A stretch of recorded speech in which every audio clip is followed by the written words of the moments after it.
been a while, guys, but here's the final video. So what do we got down? We got the proper grip, we got the proper sight picture. Now we're gonna go on to trigger squeeze. See what it did there? Yeah. So trigger squeeze is like one of the most important parts of this fundamentals of marksmanship. The method that I teach translates into anything, Glock, shield, 1911, double single action triggers, what have you. Yeah, it'll translate into anything. So going from the top, I'll use this on my Glock real quick. So it's empty. Cool. Proper grip, no space there, no space there, right? So now what you're gonna do is put as much finger as you can on the trigger, not squeezing it, just put as much finger as you can on that trigger. You're not like squeezing it to squeeze it, you're just looking to see where that trigger ends up on your finger. So now remember that spot on your finger. For me on this Glock, it's going to be right here, but it could vary. Different guns will reset differently. So like on a double action, sometimes it's gonna, well, double single action is gonna be like way up in there, if you can see that. Or if it's in double action mode, it's all the way at the top, like right over there. So no matter what kind of gun you got, you're gonna remember where that spot is on your finger. Now what we're gonna do is a little pen exercise. So you're gonna have the clip of the pen up against your finger, and just like the gun, you're gonna put where that trigger was on the tip of that clicker right there. Cool. Now how to squeeze. So let me go over how your finger works. So basically, this is a typical squeeze on anything. See how everything's flexing in like that? That's not how you want to squeeze. So what that's doing is pushing the gun whatever direction that was. It's like squeezing that way.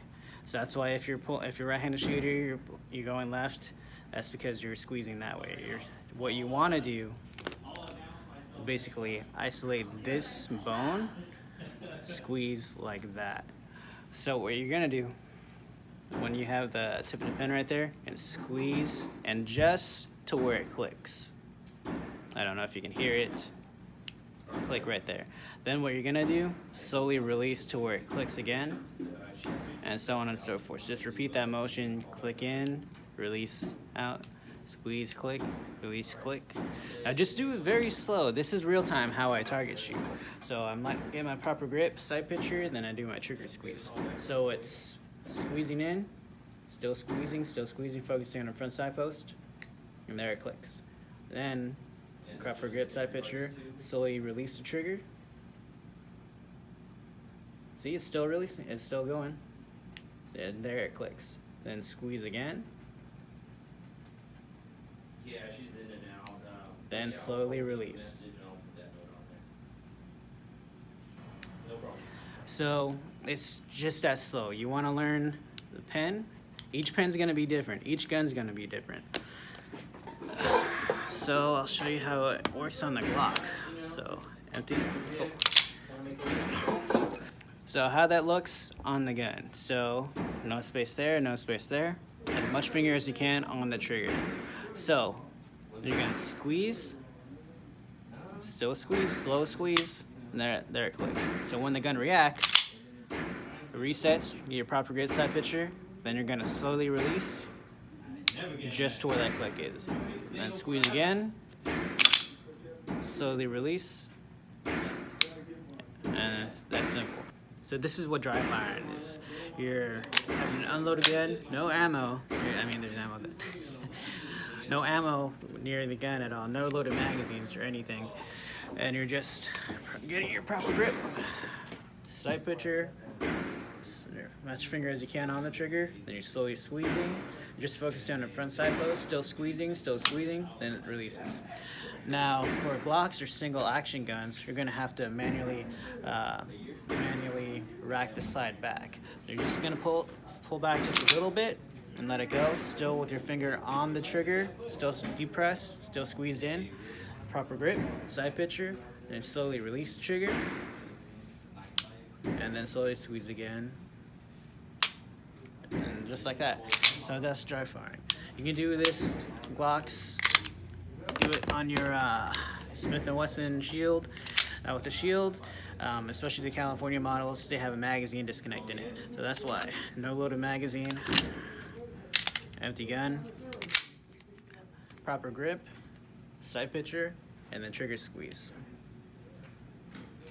Still squeezing. There it goes. Then you're gonna pull back just a little bit, like just like there. Let go. Proper grip, sight picture, and release trigger.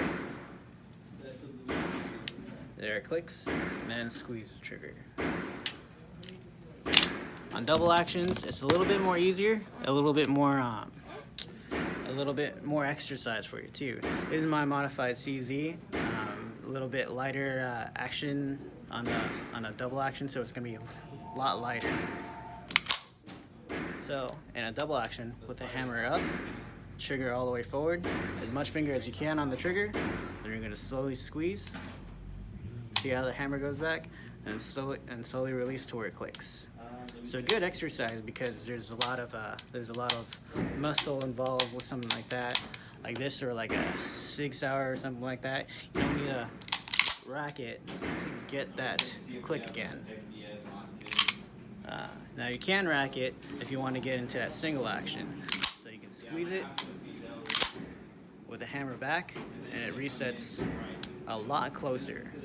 More practical to when you're shooting, but with dry fire exercise practices, you just want to build up that trigger finger, build up that muscle to where it's just you're only squeezing in and letting go to where the click is. Something like a 1911, see? Same thing. Now on 1911s, you might want to have a magazine filled with dummy rounds to do that dry fire practice with, just to preserve that firing pin. 1911 is a little bit touchy. Sometimes you don't want to break that firing pin into it. So the same thing though. Proper grip, sight picture, trigger squeeze. Then you're gonna rack it back. Slowly release the trigger and squeeze again. The 1911 is a little bit more sensitive, single action stuff. Now, the reason why you're just going to where the click is, I'll explain that on this Glock.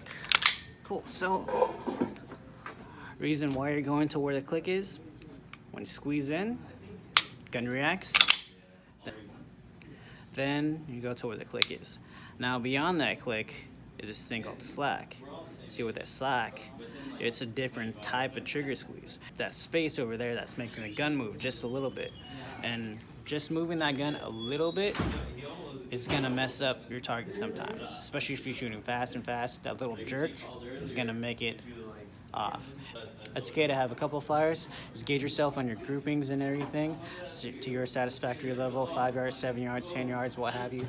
But it's okay to have a few flyers here and there. It's something to get used to. It's all muscle memory. The more you do it, dry fire and practicing and everything, the more it's going to translate into real steel guns, and the more consistent you'll be.